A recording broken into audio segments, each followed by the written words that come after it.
আসসালামু আলাইকুম আমার কলিজার বন্ধুরা।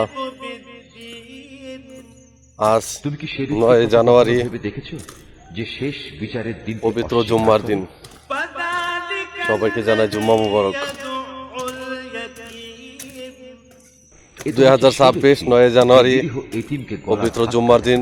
আজ গরিবের হজের দিন। যাদের টাকা নাই পয়সা নাই, শুক্রবার এবং পবিত্র জুম্মার দিন হচ্ছে তাদের হজের দিন। উৎসাহ দেয় না। তাই সকল গরিবদের জন্য রইল আন্তরিক মন থেকে ভালোবাসা।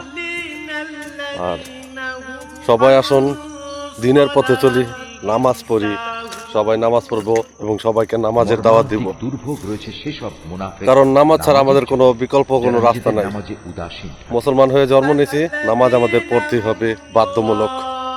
তাই সবাই নামাজ পড়বো, সবাই নামাজের দাওয়াত দিব সবাইকে। ধন্যবাদ সবাইকে। আসসালামু আলাইকুম। আমার ভিডিওটা ভালো লাগলে সবাই শেয়ার করবেন, ফলো দিবেন। আমার ভুল হয়ে গেলে সবাই ক্ষমা করবেন।